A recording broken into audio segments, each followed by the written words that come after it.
We're very happy to have with us this morning Webster Jr.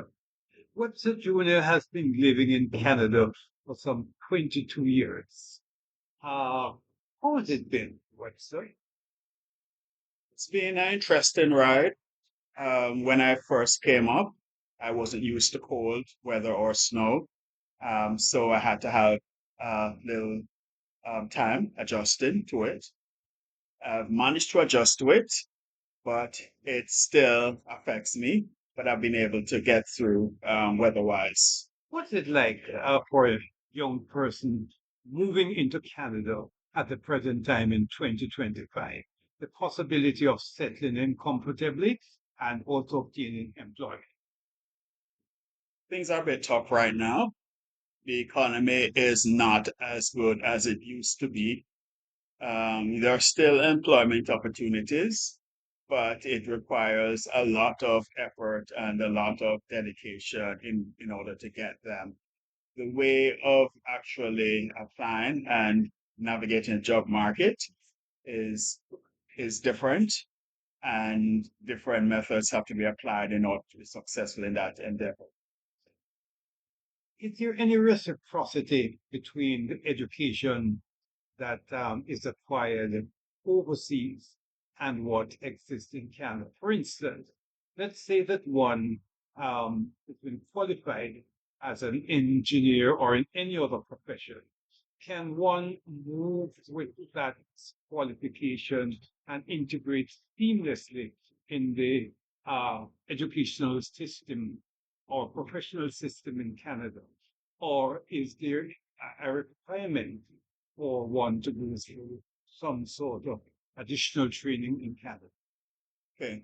Well, usually there is a licensing involved. And let me give an example of an engineer.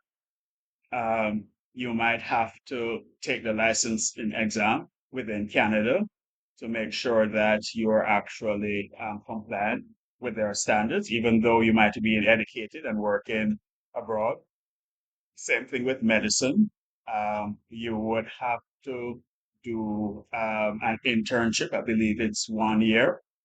Uh, Now, I know that some places are trying to make it easier.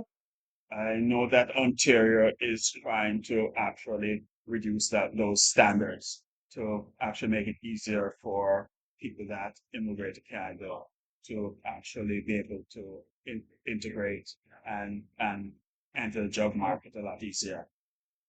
What are the compensations like in Canada? Can one subsist on the income earned from one job, or like in other countries, one is forced to do two, three jobs in order to subsist?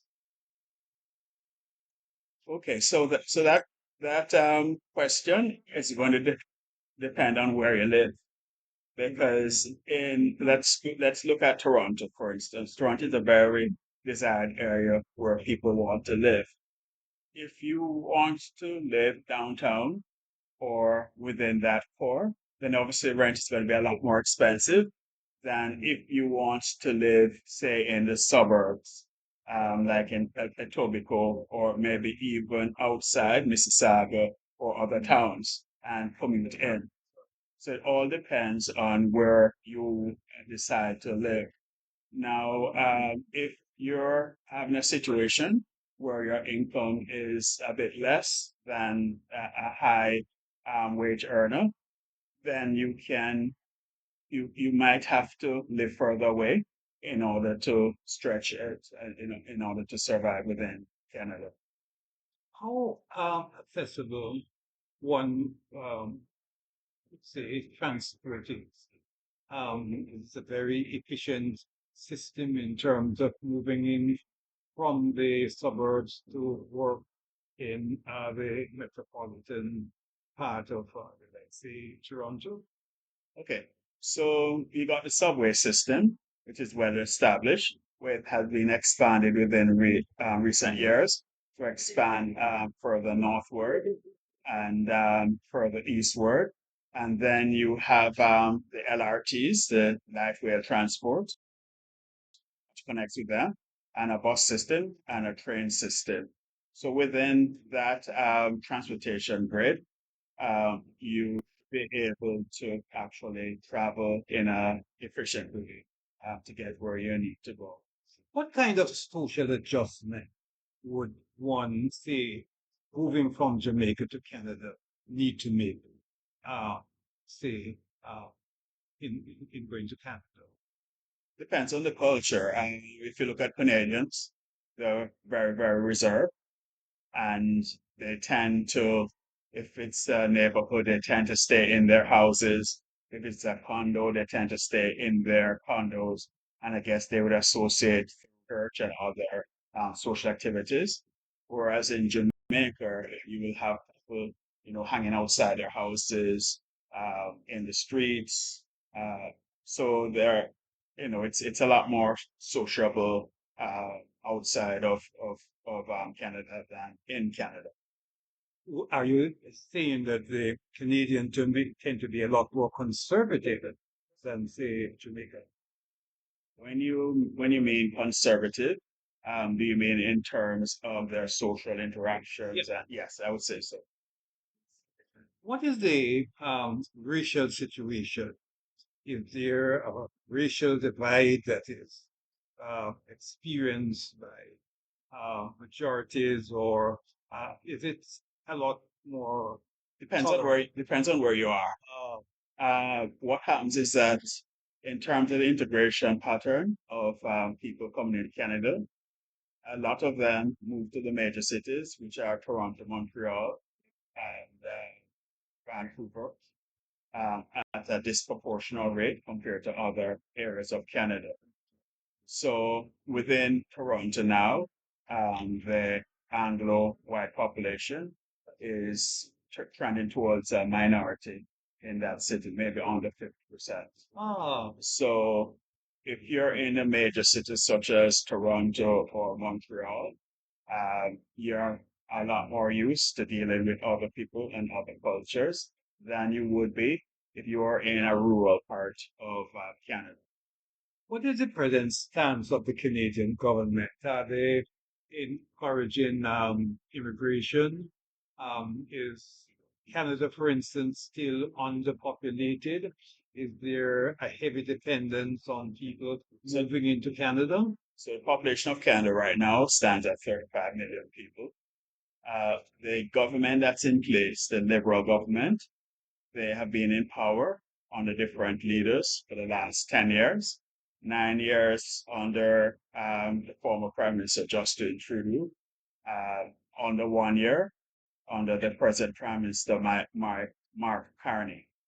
Now, in terms of the immigration policy that the Liberal government adopted, when they first came into power, immigration was restricted to a certain amount. The former prime minister increased the allowance of people coming into Canada.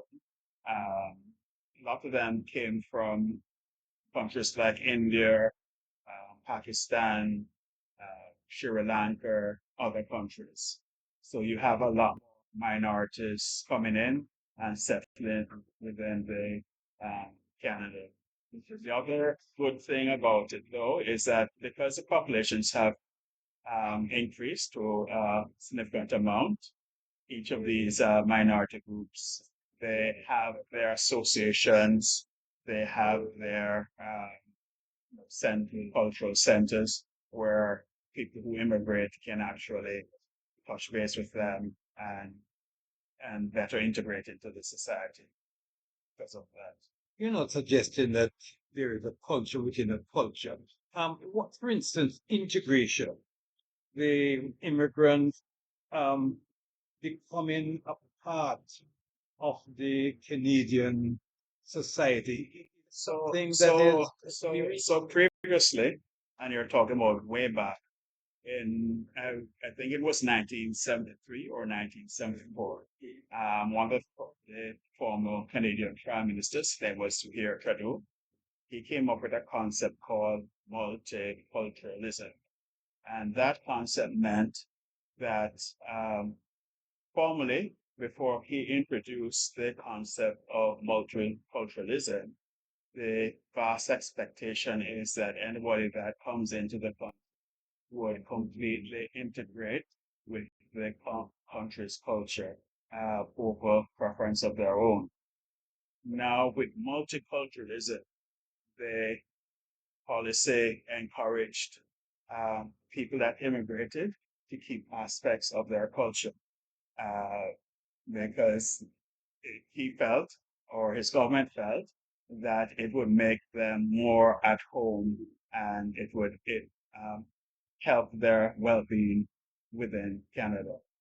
So that philosophy has continued from 1973 until today. Well, that has been a brief glimpse of life in Canada, given by Webster Jr., who has been living in Canada for some 22 years. He's presently on a visit to Jamaica. Thank you, Webster, for that brief introduction, and we will continue with other podcasts. Okay, thank you.